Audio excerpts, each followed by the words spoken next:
Hello दोस्तों, good morning. स्वागत है एक बार फिर सभी का द स्टडी 2.0 में। तो दोस्तों, आज है 15 सितंबर। आज के वीडियो में बात करेंगे 15 सितंबर 2023 के most important current affair question के बारे में।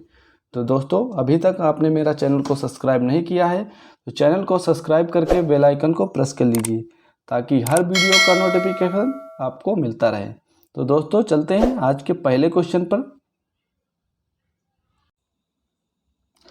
पटना विश्वविद्यालय के व्हीलर सीनेट हाउस का नाम किसके नाम पर रखा गया? पहला हमारा क्वेश्चन है, तो इसका जो राइट आंसर है ऑप्शन नंबर 20 सही है, जयप्रकाश नारायण के नाम पर रखा गया है। आगे बढ़ते हैं। पटना विश्वविद्यालय का प्रतिष्ठित 97 साल पुराना व्हीलर सीनेट हाउस अब जयप्रकाश नारायण अनुषद भवन के नाम से जाना जाएगा। नाम बदलने का प्रस्ताव स्वयं राज्यपाल की ओर से आया है वहाँ के। पटना यूनिवर्सिटी की जो स्थापना हुई है वो 1 अक्टूबर 1917 को ब्रिटिश राज के दौरान की गई है, तो याद रखें। आगे बढ़ते हैं। 2023 में बदले गए नाम। हिमाचल प्रदेश हस्तशिल्प एवं हथकरघा निगम लिमिटेड का जो नाम रखा गया है हिमक्राफ्ट निगम कर दिया गया है। अहमदाबाद दिल्ली संपर्क क्रांति एक्सप्रेस का नाम जो होगा वो अक्षरधाम एक्सप्रेस होगा। अल मिन्हाद जो कि यूएई में स्थित है, इसका नाम हिंद शहर होगा। चर्च गेट रेलवे स्टेशन जो कि मुंबई में स्थित है, इसका नाम चिंतामन द्वारकानाथ देशमुख स्टेशन कर दिया गया है। और मोटे अनाज का जो नाम अब होगा श्री अन्न कर दिया गया है। और बिहार के जो मखाना का नाम मिथिला मखाना कर दिया गया है, याद रखें। और राजपथ और सेंट्रल विस्टा लाइन का जो नाम है वो कर्तव्य पथ कर दिया गया है, तो याद रखें। आगे बढ़ते हैं। क्वेश्चन नंबर हमारा 2 है कि भारत ब्रिटेन की 12वीं आर्थिक और वित्तीय वार्ता कहाँ आयोजित हुई है? तो इसका जो राइट आंसर है ऑप्शन नंबर 20 है, दिल्ली में इसका आयोजन किया गया है, तो दिल्ली इसका राइट आंसर है। भारत यूनाइटेड किंगडम ने वित्तीय सेवाओं पर अपने सहयोग को मजबूत बनाने के लिए 12वीं आर्थिक और वित्तीय वार्ता नई दिल्ली में आयोजित की है। दोनों देशों ने Bharat UK infrastructure finance bridge की भी घोषणा की है। इस वार्ता में भारत की ओर से वित्त मंत्री निर्मला सीतारमण ने हिस्सा लिया है, तो याद रखें। 2023 के जो प्रमुख सम्मेलन हैं वो देख लेते हैं। G20 शिखर सम्मेलन ये नई दिल्ली में आयोजित किया गया है अभी हाल ही में। G20 जो शिखर सम्मेलन है दिल्ली में आयोजित किया गया है। आपसे पूछा है 20वां आसियान शिखर सम्मेलन ये इंडोनेशिया जकार्ता में आयोजित किया गया है। 43वां आसियान शिखर सम्मेलन ये जकार्ता इंडोनेशिया में आयोजित किया गया है, तो याद रखें दोनों का जो आंसर है जकार्ता है। 9वां राष्ट्रमंडल संसदीय सम्मेलन ये उदयपुर राजस्थान में आयोजित किया गया है। ब्रिक्स का जो शिखर सम्मेलन जोहान्सबर्ग दक्षिण अफ्रीका में अभी हाल ही में नियुक्त किया गया है, याद रखें। पारंपरिक चिकित्सा वैश्विक शिखर सम्मेलन ये गांधीनगर गुजरात में हाल ही में आयोजित किया गया है। हेली समिट जो है खजुराहो ये कहाँ आयोजित किया गया है? खजुराहो मध्य प्रदेश में, याद रखें।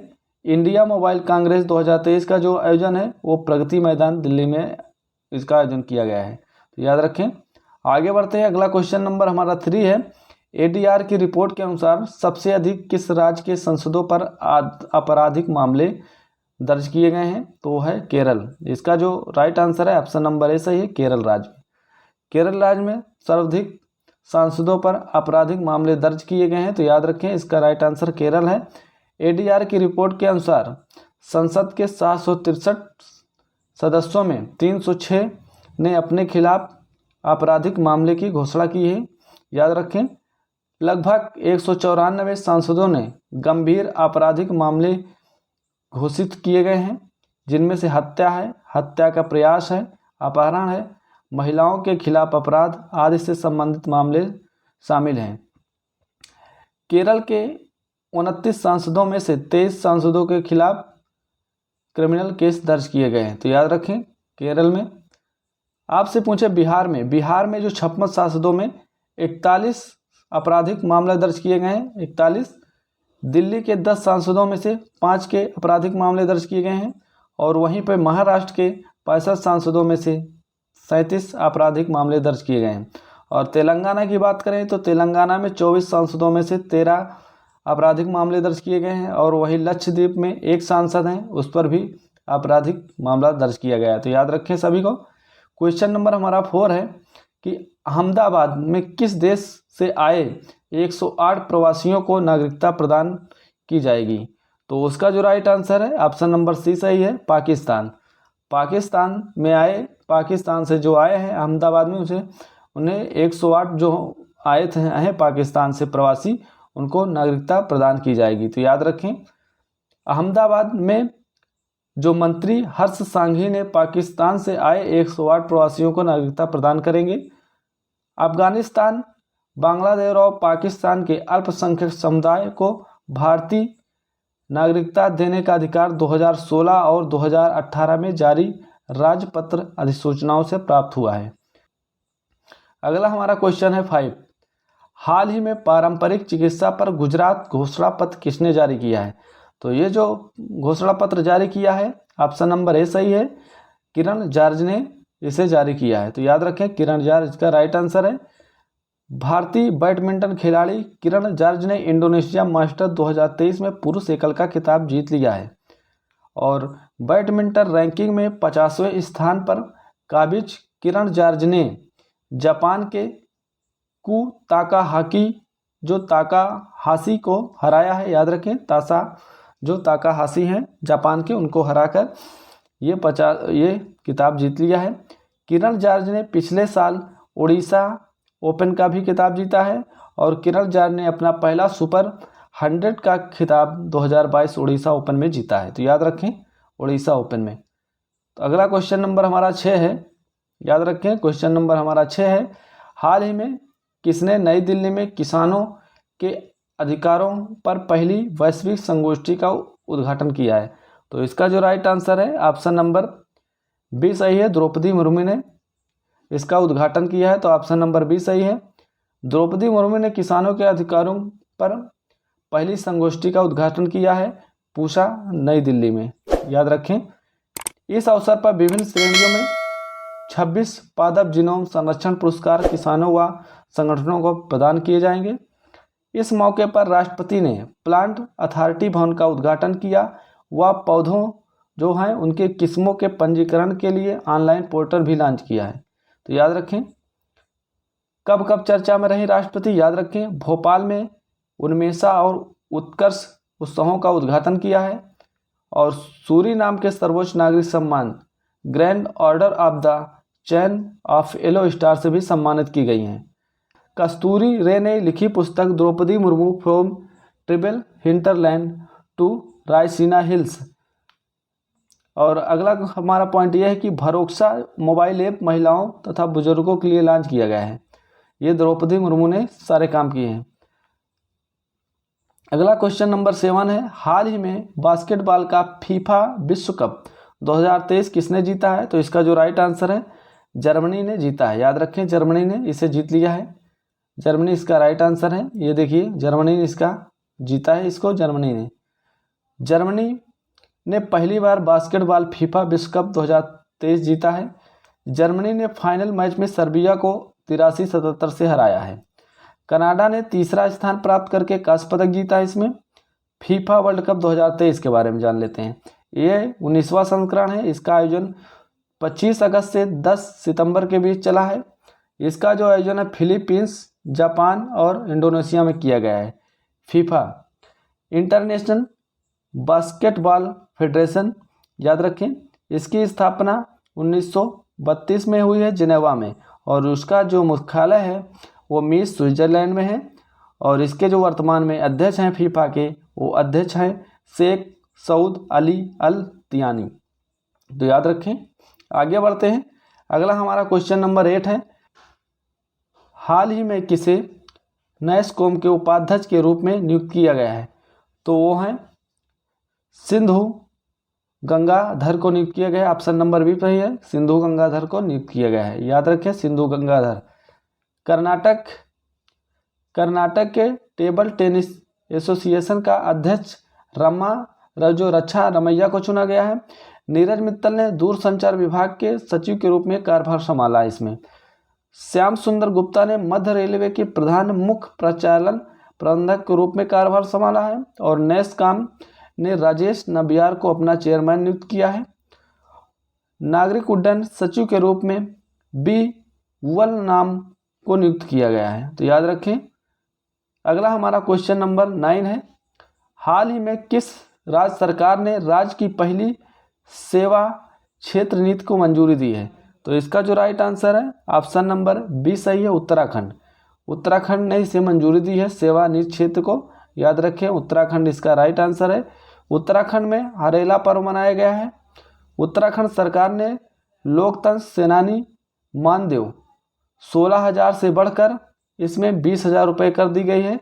उत्तराखंड के मुख्यमंत्री ने जो है गड्ढों की रिपेयरिंग के लिए पंच रिपोर्टिंग ऐप लॉन्च किया है।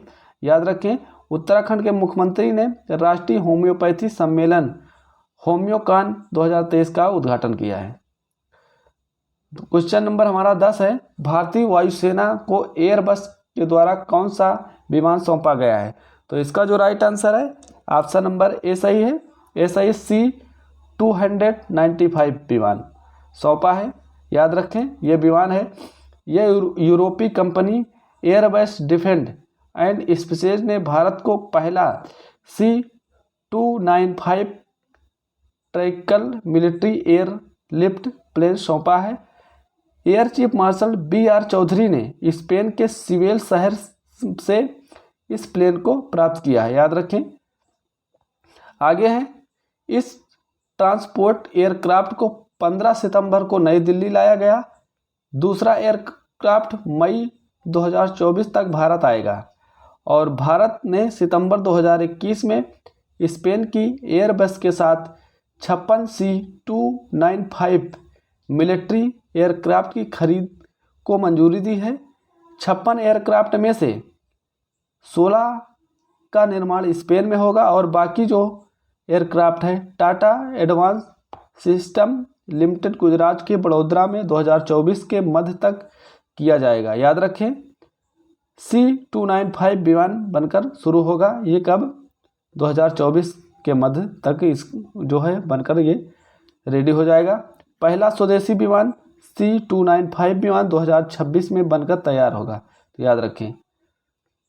एयरक्राफ्ट C-295 की खासियत क्या है? ये एयरक्राफ्ट शार्ट टेक ऑफ और लैंडिंग कर सकता है। ये एयरक्राफ्ट 320 मीटर की दूरी में ही टेक ऑफ कर सकता है। लैंडिंग के लिए 670 मीटर की लंबाई इसके लिए काफ़ी है। एयरक्राफ्ट अपने साथ 7,050 किलोग्राम का पेलोड उठा सकता है और लगातार जो 11 घंटे तक उड़ान भर सकता है। ये याद रखें। कुछ प्रमुख संधियां आपके लिए लेकर आए हैं जो इस प्रश्न के लास्ट में याद रखें। तो जैसे कि सूरत की संधि ये 1775 में हुई है रघुनाथ और ईस्ट इंडिया कंपनी के बीच। और सालबाई की संधि आपसे पूछे तो 1782 में हुई है। ये महादजी संधिया तथा अंग्रेज के बीच हुई है। बेसनी की संधि पूछे आपसे तो 1802 में हुई है, पेशवा बाजीराव द्वितीय तथा अंग्रेजों के बीच। ग्वालियर की जो संधि हुई है वो 1817 में हुई है, दौलत राम सिंधिया तथा अंग्रेज के बीच हुई है। पूना की संधि 1817 में हुई है, बाजीराव द्वितीय और अंग्रेज के बीच। सुगौली की जो संधि हुई है 1816 में ईस्ट इंडिया कंपनी और नेपाल के बीच। पुरंदर की जो संधि हुई है 1665 में हुई है, समाई जयसिंह और शिवाजी के बीच। और मंगलोर की जो संधि हुई है 1784 में हुई है, अंग्रेज और टीपू सुल्तान के बीच।